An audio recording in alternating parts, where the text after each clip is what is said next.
I'm not telling you what to buy. I'm just giving you options. And I wish I knew this info 5 years ago, 10 years ago, because I would have made different decisions for my system. Confused about what cables to get for your audio system? I know I was. So let's talk about it at every budget level. So sit down and grab a cup of coffee or a clear liquid if you're prepping for a colonoscopy, and let's talk about cables.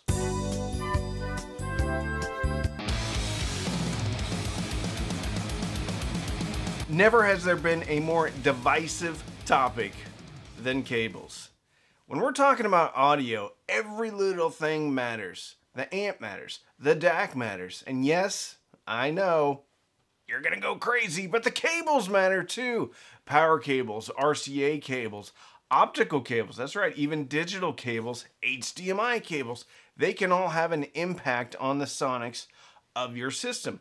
But you don't have to go crazy and spend a ton of money on them. I know there's some out there that are thousands of dollars. We are not going to be talking about any of those today. We're going to talk about 3 tiers: a low basic tier, a mid tier, and the highest tier that I would actually recommend and feel comfortable recommending. So let's talk about the basic tier. On each of these tiers, I try to include everything that one would really need.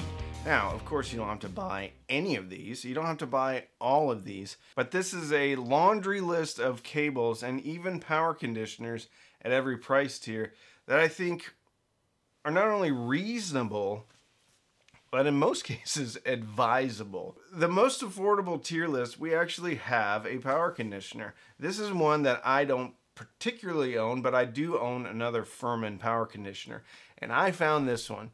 It is a $26 power conditioner. Has 5,362 5-star reviews. You can use up to 6 outlets on it. And at this point, at $26, this is really the same price tier as a lot of power strips. The Furman that I have is built like a tank, built out of metal. So I would have no problem recommending this one. And frankly, I'm probably going to be buying 3 of these today because I didn't know they existed until I started researching for this video. $26 Furman power conditioner. Outstanding. You got to connect your components, and for RCAs at this price tier, I just go with Amazon Basics. And it has nothing to do with sonic characteristics and everything to do with build quality and shielding. I have purchased a ton of RCA cables in the past, cheap ones and expensive ones, and I have had issues with hum, and it really came down to the RCA wasn't properly shielded. As soon as I took that crappy RCA out and put the Amazon Basics RCA cable in, that hum went away immediately. Pretty easy to move around, not too heavy, not too stiff, and they're about $8, $8.63, depending of course on the length. I get these in 4-foot lengths. I wish they came in 3-foot lengths, but they do not. I've probably purchased a dozen of these in the past. Next one is the Amazon Basics optical cable. Again, pliable. You can tell I get a lot of optical cables that just come with products. Very thin. Maybe they work just fine. They do work just fine because I've used them before. But in all of my semi-permanent installations, I'm using an Amazon Basics cable. Speaker wire. Now this can get more expensive just because sometimes it only comes in 100-foot lengths. But I found a 50-foot 12-gauge monoprice wire, 99.9% oxygen-free copper, 99.7. Anyway, it's $25 for 50 feet. And you can get 2 25-foot lengths out of it, 5 10-foot lengths, whatever you want to divide 50 by. I like 13-foot lengths. I don't know why. It just seems to cover all my bases. If you're putting this into a place where you know you're only going to need 10 foot, then just make 10-foot lengths. But with 50 foot of speaker wire, you could legit make two sets of 13 12-foot cables. You need something to go on the ends of them. Well, technically you don't. But I like the Amazon Basics banana plugs.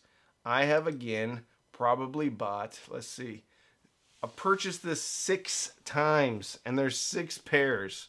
So I've purchased 36 pairs of these, in the past. I like them because they have, you unscrew them and they have little jagged edges, and then you put the wire through it and you fold it over, and since there's jagged edges, when you screw it back down, it holds the wire a lot better. I have used the banana plugs with set screws in the past. I don't particularly care for those because I feel like they pull out more often. Again, I don't know if the sonics on this thing are any good, but for me, the build quality, the ease of connecting and disconnecting, I love the Amazon Basics banana plugs. Like I said, I've got 72 of them lying around the house somewhere. Pretty boring here. Another Amazon Basics subwoofer cable. $11. Depending upon how long you need it, it's going to get more expensive. And then the Amazon Basics high-speed HDMI cable. I've used a bunch of these before. $6.70, and this is the 48 gigabit per second one. Let's talk about the mid-tier list. This is the one that's gonna make some people's heads spin off and then spew out. Like, have you ever seen The Exorcist? Blah, like green pea soup everywhere. I actually believe that an HDMI cable can make a difference both in the audio realm and the visual realm. It's the AudioQuest Pearl. It's an HDMI cable, and guess what? I can hear a difference. I can actually see a difference too. I get it. It shouldn't be that way. It's ones and zeros. It's all digital stuff. It should not be that way, but it is. For me, I'm not saying you're wrong. If you don't believe it, fine. I like it, and it's $50. It's not like it's $500. $50 for a decent HDMI cable is not absurd. I also use the World's Best Cables RCA interconnects. The ones that I have the most of, I think, are the Amphenol and the Conair version. They're about $25 to $35 a pair, depending upon which ones you get. Some of them are directional. I know that shouldn't be the case, but it is what it is, and I just hook them up the way that I'm supposed to hook them up. I have moved all of my RCA cables almost, and I just got two pair more in, because they are built really, really well, and they're pliable, and they go exactly where they need to go. There's another company called Snake Oil Cables. They're actually the company that made the cheap Audioman RCA cables. I think they're great too. If you're on Amazon though, you cannot go wrong with the World's Best Cables. The power conditioner for this mid-tier list, and by the way, the mid-tier list comes to, I think, a total of around $300 with everything. The affordable list comes to around $100 for everything. Obviously, if you need more than one RCA cable, that total is going to change. But the power conditioner for the mid-tier list is $100. It's from Emotiva. It's the CMX6.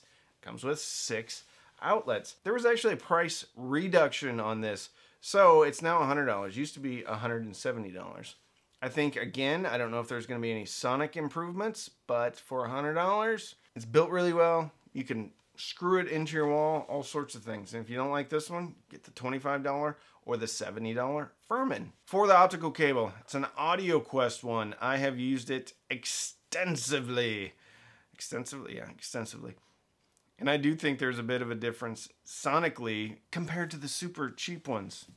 I don't know if that sonic improvement, I don't know where it's coming from. I just know for 40 bucks, I take the insurance, I buy the AudioQuest. Of course, the price changes depending upon how long you need the cable. Now we're getting into some power cables. The top tier list has a bunch of AudioQuest ones. I don't have any personal experience with the Pine Tree audio power cables, but I do trust one of my patrons who has changed out all of his power cables to these. They're a whopping $60 a piece for a 2-foot length. So again, not absurd. And if you want to see if you can hear the different sonic differences between just a regular generic $5 power cable versus a $60 power cable, at 60 bucks, you're not really out all that much. And the funny thing is, AudioQuest cables have a 30-day return policy. The Amazon stuff you can send back. You can buy a bunch of these, A/B them, and send the ones back that you don't like. Or if it's all hubbub, if it's all a bunch of baloney, send them back. But I don't think we should take a stance that cables don't make a difference when we don't have a ton of personal experience with it. I think that's called contempt prior to investigation. Anyway, Pine Tree Audio, $60 power cords. The AudioQuest Pearl, 48 gigabit per second HDMI cable. This was the gateway for me, considering that cables actually make a difference. And it happened at trade show for audio people. Anyway, I got to know the guys at AudioQuest a little bit better, and I was very skeptical. They plugged in the HDMI cable, and it was their, I think, most affordable tier. I think this is the most affordable 48 gigabit per second one, and I definitely heard a difference. Again, could have been all parlor tricks, I don't know.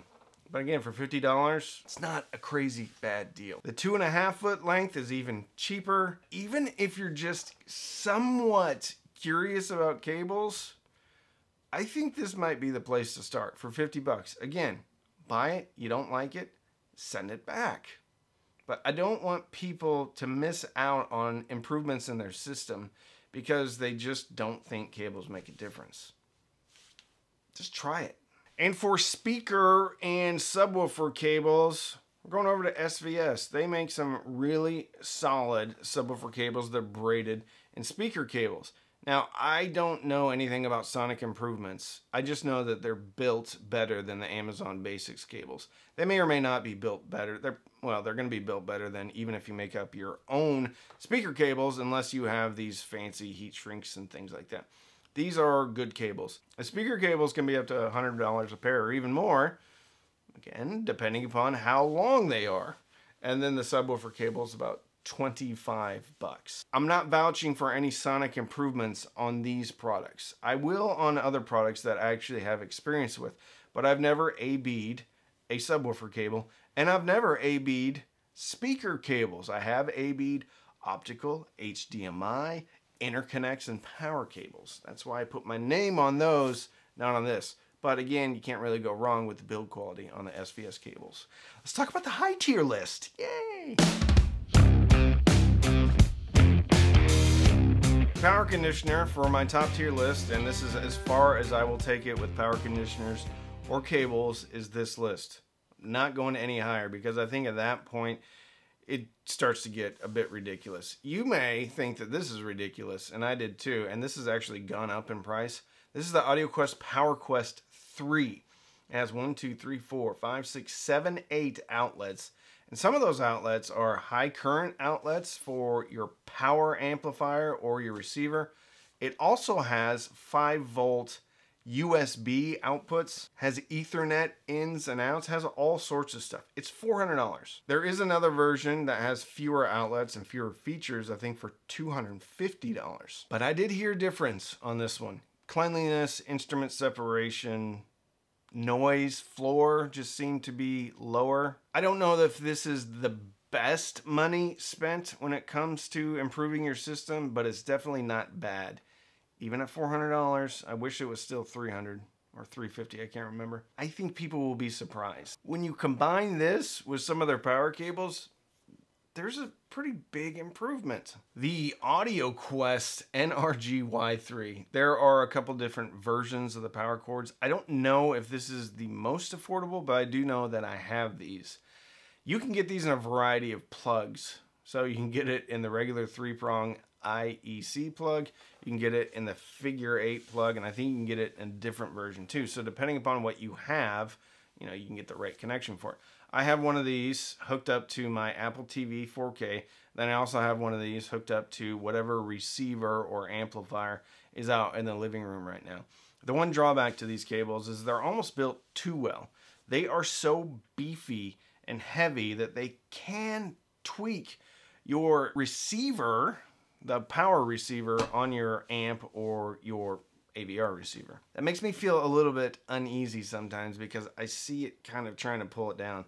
So I kind of loop it up and just prop it against the wall. But some of these power cables are so big, they're almost inconvenient when it comes to hooking them up to your devices, especially if you have a lighter device. I think there's sonic improvements and sonic differences. I did a blind test between this and just a regular cable, and there was a big difference. I actually guessed the wrong one though. I thought that the stock cable was the higher end cable, but there's definitely more bass coming out of these AudioQuest cables than the other ones. Depending upon how many cables you need is going to depend upon the total price. The total price of this, if you buy just one of each, is around $800. So that's not cheap by any means. You don't have to buy it all at once though.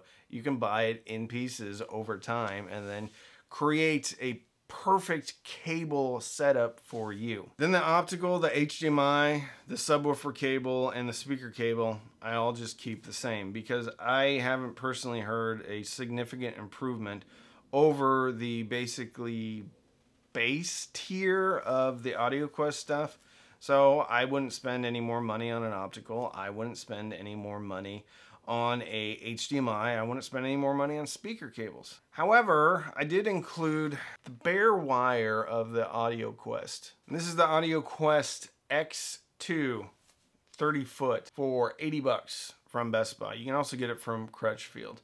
So you'd still have to terminate these. You'd still have to put banana plugs on these. And I'm not talking about any better banana plug because I don't really have any experience with sonic improvements from banana plug changes. But if you want to make some AudioQuest cables, you can make some AudioQuest cables, and it's a lot cheaper than if you'd buy the pre-made AudioQuest cables. If you have the money though, you can look into those. I do have the pre-made AudioQuest speaker cables. Haven't really A/B'd them. They're also a bit heavy, and the banana plugs kind of tweak things a little bit. Speaker cables, for me, I almost prefer not necessarily a thinner gauge, but a more pliable cable, and banana plugs that don't put a lot of pressure on the binding post. That makes me nervous because I've had, again, binding posts get pulled down a little bit with these heavy duty cables. So that's my list, and I think you will hear improvements. All these have return policies, so you can A/B them yourself in your home with your current stuff and make up your own mind. I'm not telling you what to buy. I'm just giving you options, and I wish I knew this info 5 years ago, 10 years ago, because I would have made different decisions for my system. So if you want to support the channel, you can sign up for Patreon, patreon.com/cheapaudioman. We have Patron Zooms, Patron Discord, Patron Facebook. Most of these are affiliate links, except for like Peach Pine Tree, which means if you click and you buy, I do get a commission, but it doesn't cost you any more, so it's a great way to support the channel. You can also buy me a soda down at the bottom of the video.